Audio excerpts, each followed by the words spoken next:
Bom dia, moçada! Tudo bem com vocês? Aqui quem vos fala é o professor Eugênio Bastos, canal Geogênio, a serviço dos alunos que gostam de estudar e passar em concursos.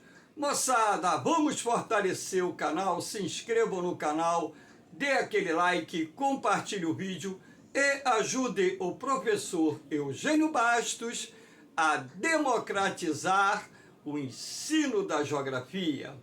Então, no nosso encontro de hoje, eu irei falar sobre o desfecho daquilo que ficou conhecido como a rebelião promovida pelo grupo de mercenários Wagner, que ameaçou o governo russo nos dias 23 e 24 de junho.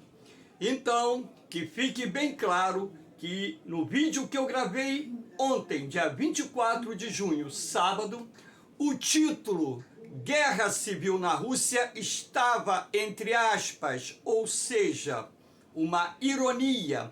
E no próprio desenrolar do vídeo, eu dizia que achava muito pouco provável que a Rússia mergulharia numa guerra civil.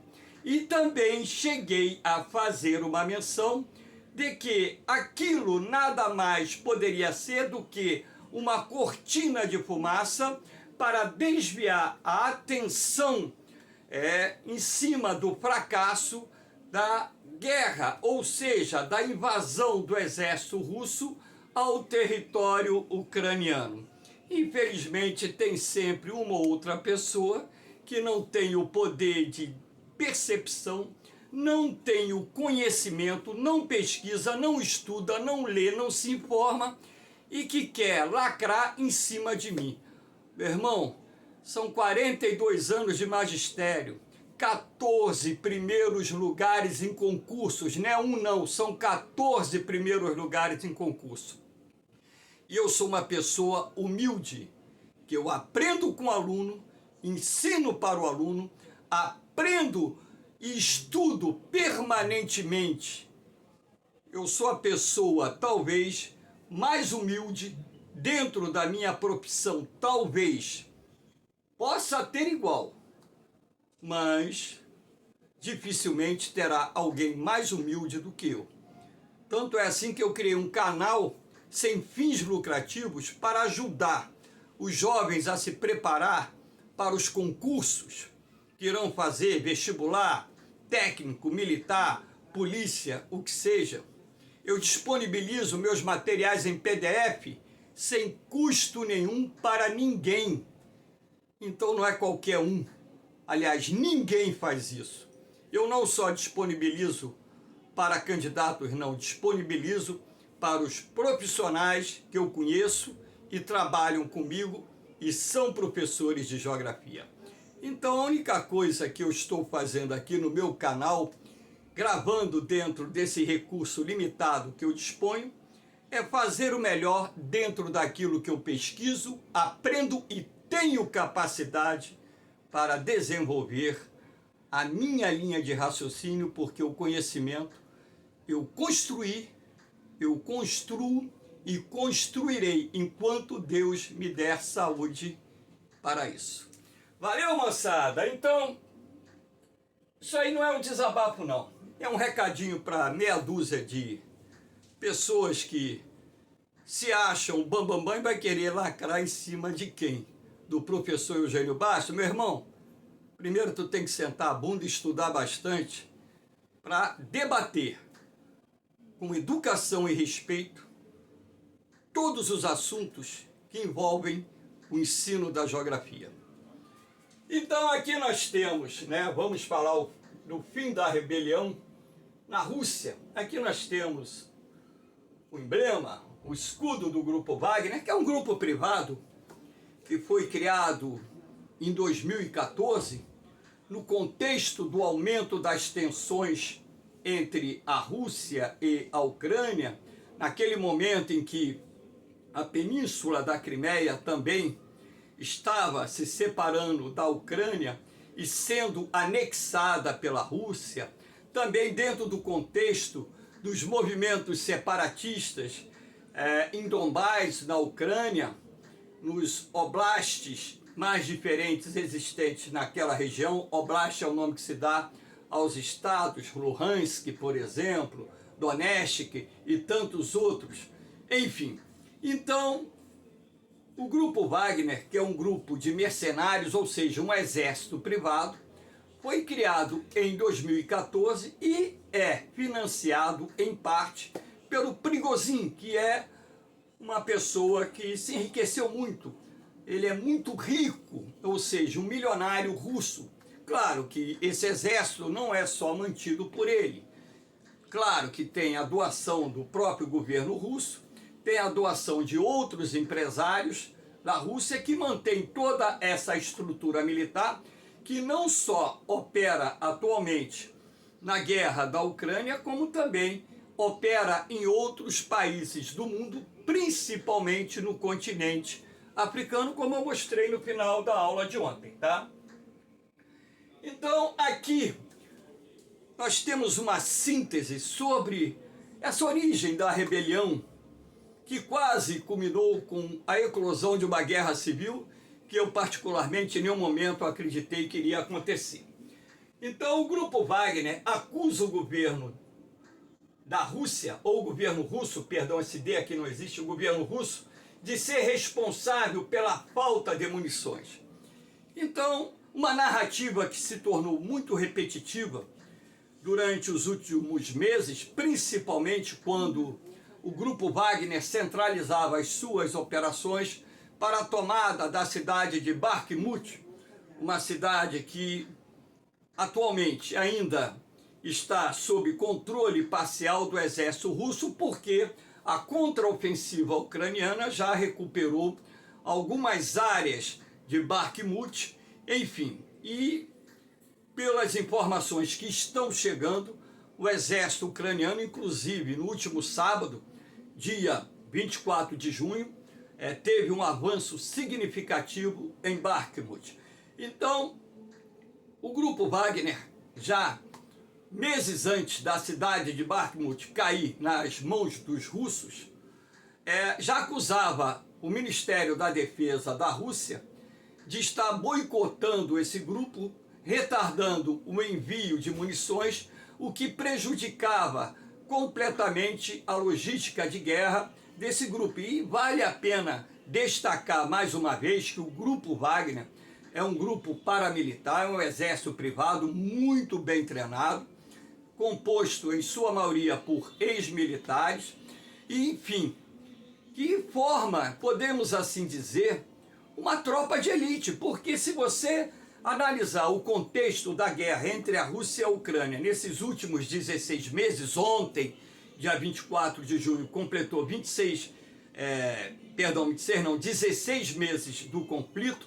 Então, nesses últimos 16 meses, as conquistas mais importantes verificadas no leste da Ucrânia foram efetuadas pelo Grupo Wagner.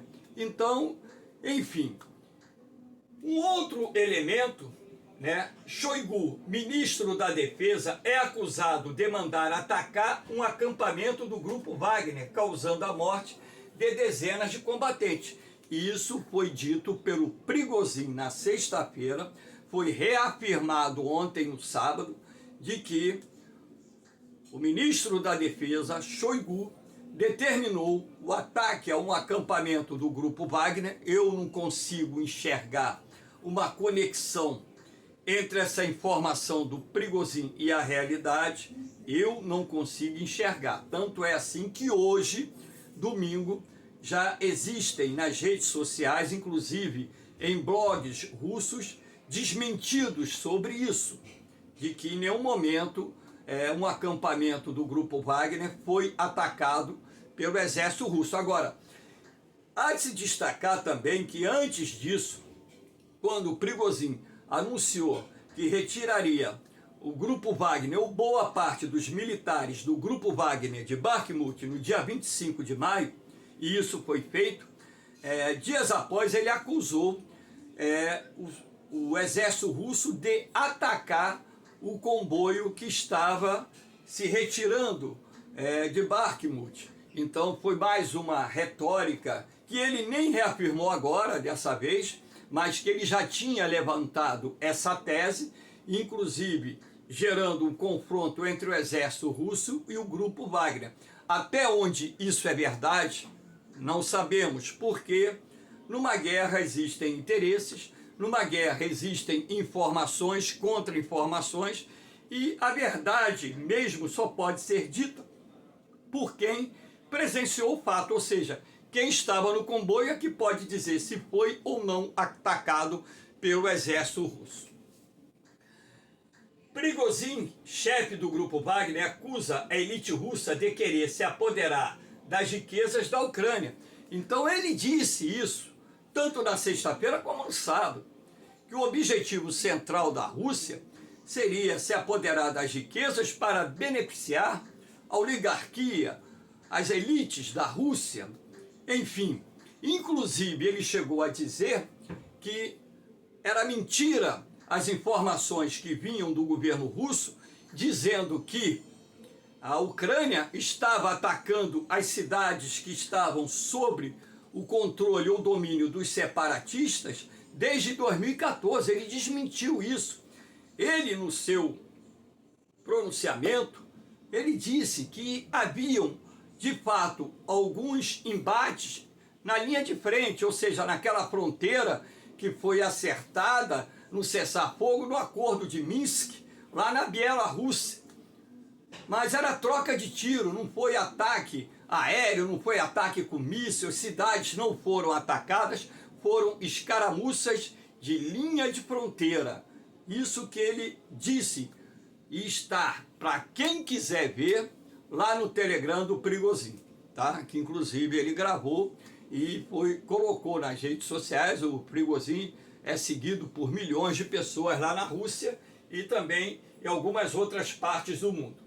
Prigozhin acusa o ministro da Defesa de mentir sobre o número de baixas do exército russo, o que classifica de genocídio. Ele disse, está gravado, são palavras dele, né, do Prigozhin, líder do grupo Wagner, de que o Shoigu, ele mente quando informa o número de baixas que houve no exército russo.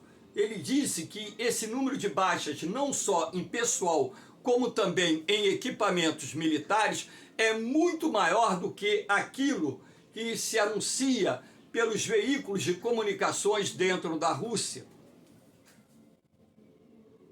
Prigozhin exige a demissão de Shoigu, que é o ministro da Defesa, e Gerasimov, que vamos dizer, o general que exerce o cargo no alto comando militar da Rússia, inclusive é o vice-ministro da Defesa. Enfim, ele acusa esses dois militares, esses dois generais, de serem responsáveis pelo fiasco, pelo fracasso das operações, inclusive chamando-os de incompetentes. Palavras do Prigozhin, não é do professor Eugênio Bastos. O professor Eugênio Bastos estuda, o professor Eugênio Bastos pesquisa. Quando ele grava, ele vem com a informação que chega pelos veículos de comunicações. Grupo Wagner controla Rostov e inicia a marcha para Moscou. Então, quando o Prigozhin exigiu do presidente Putin a demissão do Shoigu e também do Gerasimov, ele queria a cabeça desses dois generais, queria trocar o alto comando militar e o ministro da Defesa para colocar generais que, segundo ele, fossem mais capazes de conduzir as operações militares na Ucrânia e levar o exército russo à vitória. Então ele exigia a cabeça desses dois generais para continuar apoiando o Putin. Inclusive, para quem não sabe, o Putin é amigo pessoal do Prigozhin. Então isso gerou, de certa forma, vamos dizer assim, um embaraço muito grande.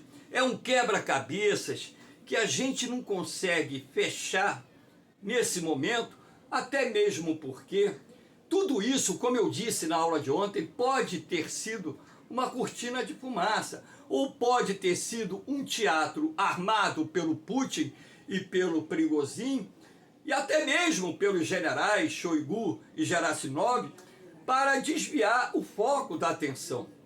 Porque se você parar e pensar, cara, o Comando Sul do Exército Russo fica localizado na cidade de Rostov.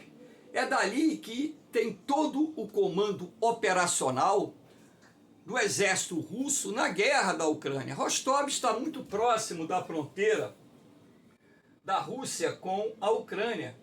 Então, ora, o grupo Wagner entrou na cidade, não houve resistência, não houve troca de tiro, não houve confronto. Tem uma coisa aí que não está batendo, tá entendendo? Por quê?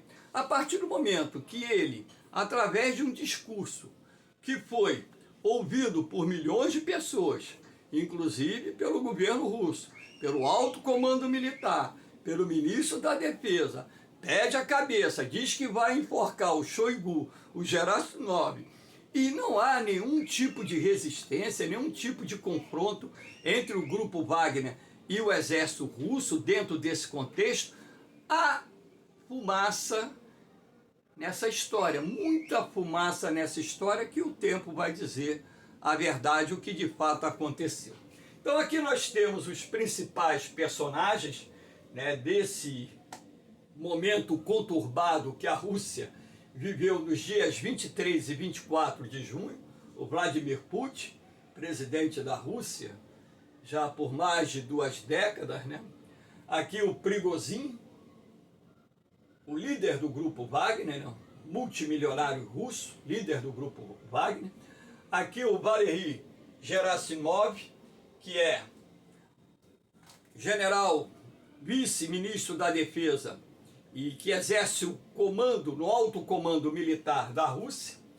Aqui o Sergei Shoigu, que é o ministro da Defesa, o general Shoigu, que é o ministro da Defesa da Rússia, e o Sergei Surovikin, que é do comando general que exerce o comando das operações espaciais, comando aeroespacial da Rússia. Então, aqui nós temos os principais personagens dessa crise, se bem que aquilo que foi publicado, né, pela mídia, de certa forma, deixou de fora o Surovikin. Então, o Prigozhin, ele não atacou assim abertamente, pelo menos dentro daquilo que foi publicado pela mídia, apesar do show de vaidade estar se desenrolando ali na Rússia há meses e meses, que eles estão lançando farpas um contra os outros, e então existe ali uma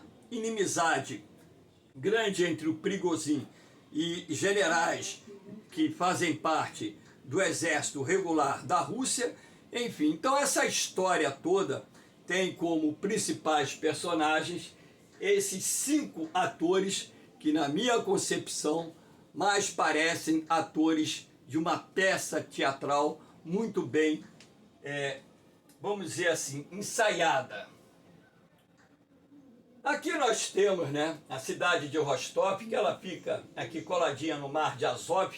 Aqui é o Mar Negro, olha a Ucrânia. Então é aqui que está o Alto Comando Militar Sul, ou Comando Militar Sul da Rússia, e daqui que partem as orientações, as determinações, as ordens nas operações de guerra contra a Ucrânia. Então, aquilo que eu estou mostrando a você, Rostov-on-Don, ela foi, vamos dizer, ocupado os quartéis, o centro do Comando Sul foi tomado sem resistência nenhuma. Tudo isso é muito estranho de você tentar fechar, né, vamos dizer assim, uma linha de entendimento que possa, de fato, acreditar que havia um rompimento, né, do Prigozhin aberto contra o governo russo. Tanto é assim que, até mesmo no sábado, dia 24 de junho, o Putin chegou a dizer que o Prigozhin deu uma punhalada pelas costas, é um traidor. inclusive, né, o Prigozhin, o FSB, que é uma força de segurança da Rússia, uma força especial de segurança, abriu processo contra o Prigozhin, que poderia inclusive pegar 20 anos de cadeia, ou dependendo até do caso, poderia ser condenado à pena de morte por traição à pátria. Enfim, aqui nós temos, por exemplo, né, Rostov-on-Don, aqui é a linha, né, a estrada que leva a Moscou. Então, no dia 24, nós tivemos o avanço de um comboio militar do Grupo Wagner em direção a Moscou. Então, na verdade, quando o Grupo Wagner tomou Rostov-on-Don, ou ocupou, tomar a gente não vai dizer esse termo que de repente é meio pesado. Nós tivemos dois comboios militares, na verdade, um que se dirigiu a Rostov e outro a Voronezh.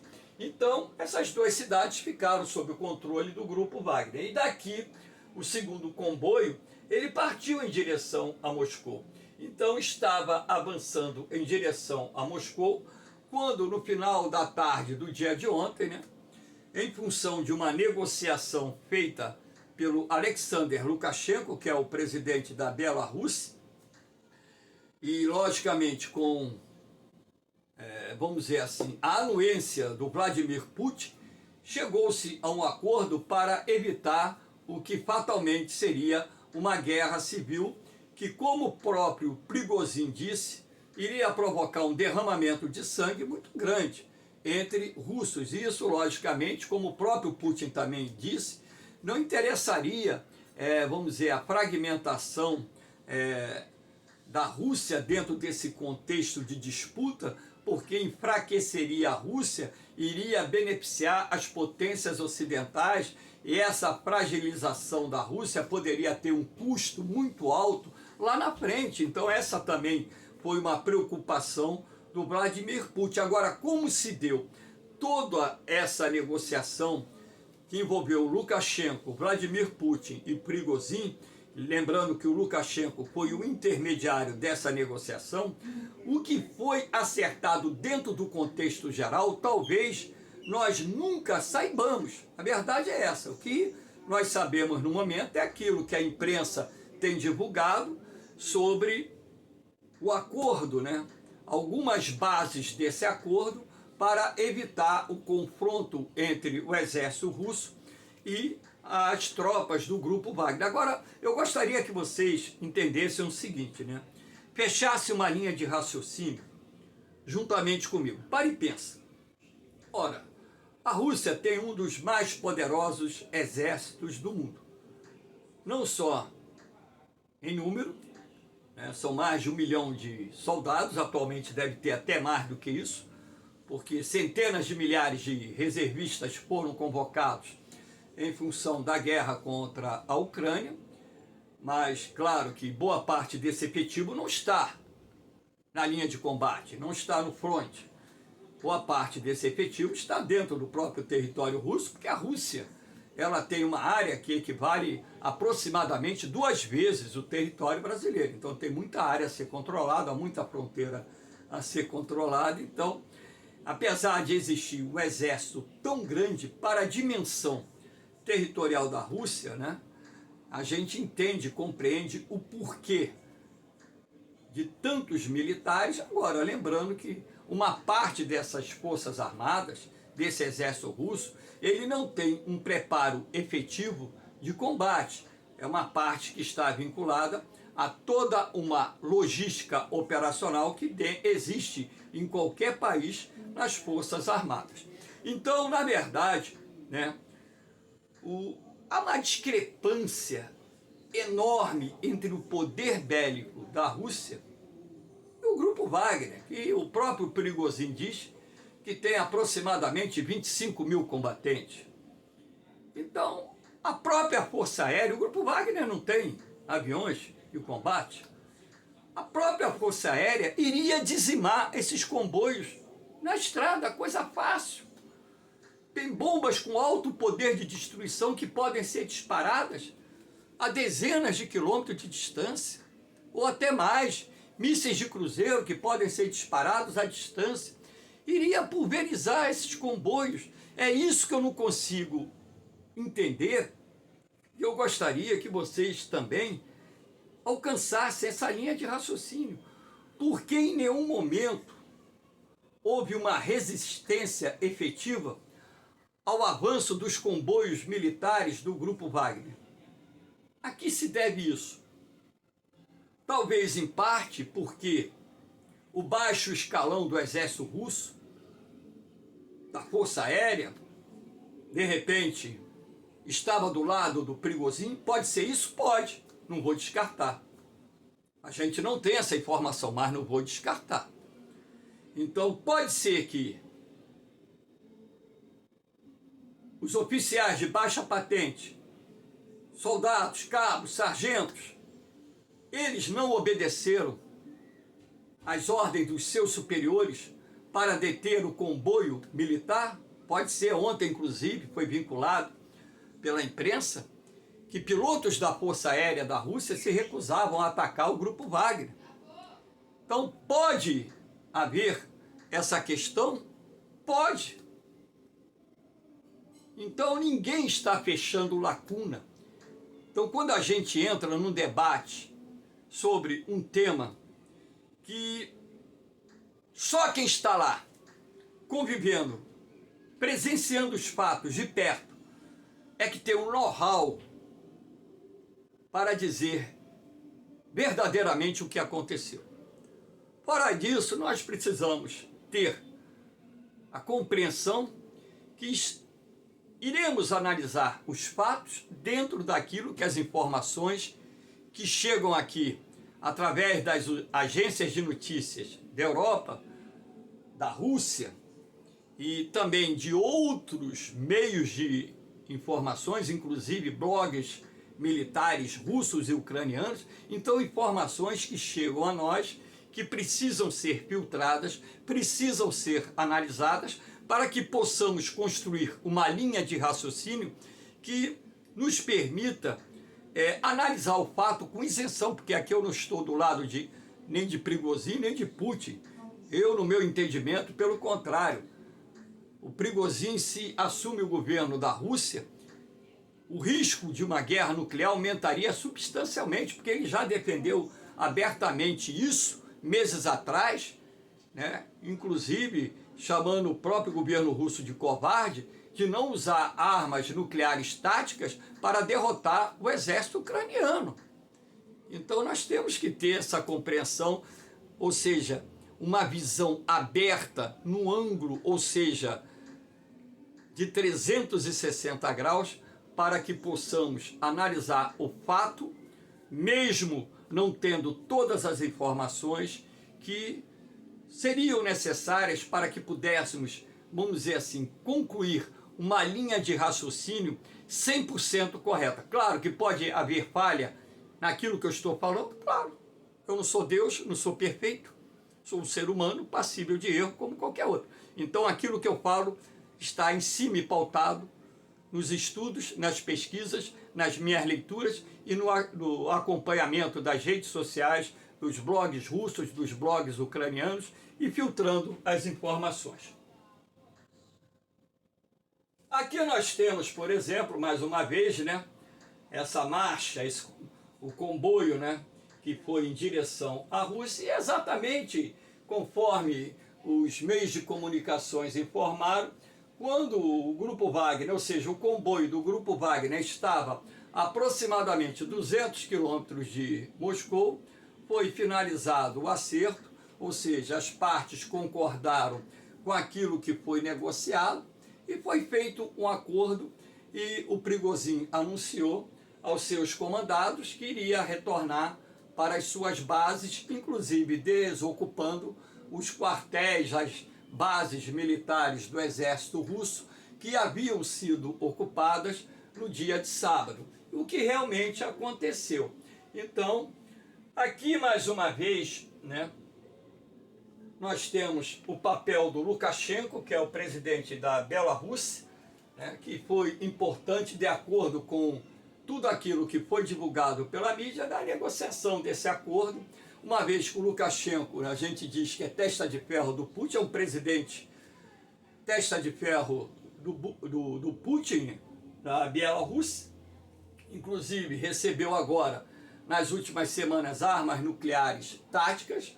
A Rússia instalou mísseis nucleares táticos no território da Bielorrússia, inclusive isso aumentando a tensão com os países da OTAN.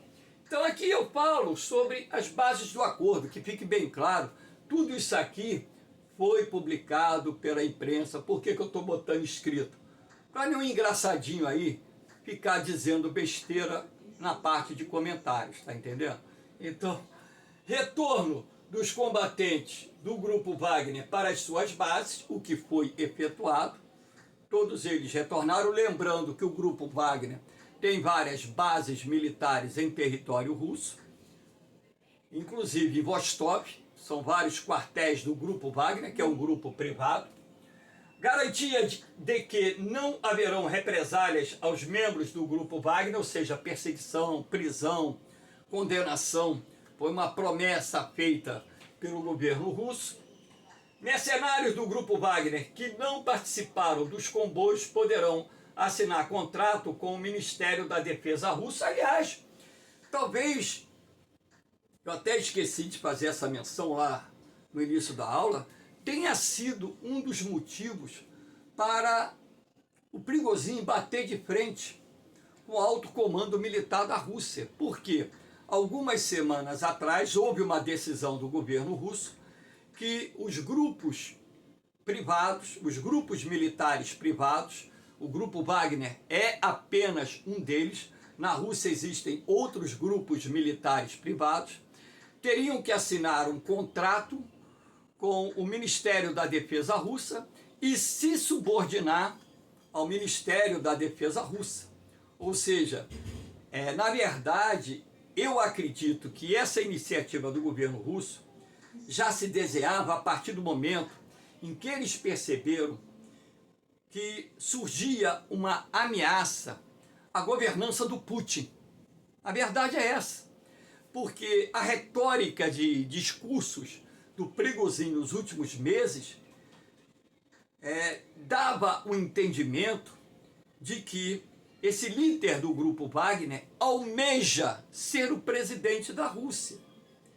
Então, de que forma você poderia evitar que isso acontecesse? De duas formas: eliminando o adversário, que é muito comum lá na Rússia, é você envenenar, a pessoa cometer suicídio, entre aspas, né? Pular de um prédio, pular de uma ponte, pular de um barco, né? Dormir no volante e bater com o carro. Tem uns acidentes, né? Umas mortes extremamente suspeitas e que envolvem pessoas que se opõem ao governo do presidente Vladimir Putin. Então, poderia ser através da morte do Prigozhin ou através, né, vamos dizer, do fim desses grupos privados, ou seja, desses exércitos privados que passariam a estar totalmente sob o controle do Ministério da Defesa da Rússia. Então isso, de certa forma também, eu acredito que tenha gerado no Prigozhin um sentimento de revolta, de revanche, de querer dar o troco, e acusando o Gerasimov e o Shoigu de serem responsáveis por isso. Pode ser isso? Pode. Prigozhin vai para a Bielorrússia e o processo aberto contra ele foi encerrado. Então isso que foi também dito pelos meios de comunicações, não só do Brasil, mundo afora, de que o Prigozhin iria viver na Rússia sob a proteção, na Bielorrússia, sob a proteção do Lukashenko. Agora, olha que bolo doido isso aí. O Lukashenko é amigo do Putin. Como isso iria se estabelecer de fato? Essa proteção vai existir? Olha, não se assustem se matarem o Prigozhin, se o Prigozhin ter uma parada cardíaca, um ataque cardíaco, um infarto, um AVC nas próximas semanas, nos próximos meses. Não se assustem se isso acontecer, porque é uma prática muito comum na Rússia eliminar os adversários de Putin. Isso é uma retórica que se arrasta durante anos e anos e anos. Então, aquilo que poderia ser uma guerra civil nada mais foi do que uma rebelião, uma revolta dos mercenários do grupo Wagner, que criaram uma situação de embaraço, uma situação conturbada, que gerou uma crise de curta duração dentro da Rússia, que acabou sendo finalizada por um acordo em que as partes conseguiram, não vou dizer atender suas demandas, mas pelo menos evitar uma guerra civil que iria ter consequências severas para a Rússia, e isso também iria acabar beneficiando a Ucrânia, que nesse exato momento está realizando uma contraofensiva e reconquistando, inclusive ontem, o avanço, do exército ucraniano foi muito grande lá no sul, muita área foi reconquistada, aproveitando a falta de cobertura aérea, enfim. Então, moçada, espero que vocês tenham gostado desse encontro. Se existir qualquer dúvida, deixe a sua pergunta aí na parte dos comentários. Se quiser fazer um comentário, que faça um comentário pautado, primeiro, no respeito, segundo, na educação. Como eu disse, eu só tenho 42 anos de magistério, só trabalhei em grandes redes de ensino e trabalho ainda. Sou professor de turmas militares e de vestibulares, e além do mais, eu carrego no meu currículo 14 primeiros lugares em concurso. Não estão querendo lacrar, ninguém vai querer lacrar em cima de um professor que tem a base de informação que eu tenho. A gente pode debater, você pode ter uma opinião contrária com a minha, claro, faz parte da democracia, a gente pensar diferente. Você pode trazer informações que eu não tenho. Eu posso levar a você informações que você não tem. Agora, querer lacrar em cima de mim, tem que comer muito arroz com feijão e tem que sentar muita bunda na cadeira para estudar. Mas estudar de verdade. E também, quando for pesquisar em fontes seguras. Para não ser formado pela internet e querer lacrar sem ter a base de conhecimento que eu tenho. E acho que não deve fazer isso com ninguém. O debate ele deve existir.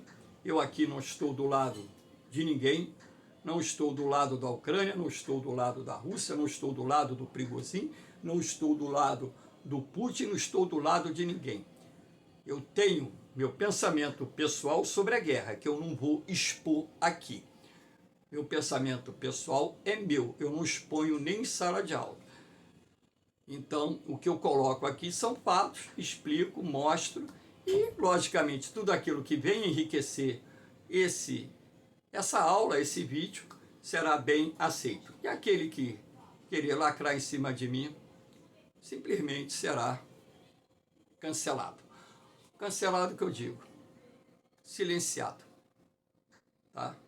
Então é isso que eu queria dizer a vocês, moçada. No mais, tenham um bom domingo, uma boa semana, um beijão no coração de vocês, um forte abraço, fiquem com Deus, eu vou, mas eu volto, hein? Fui!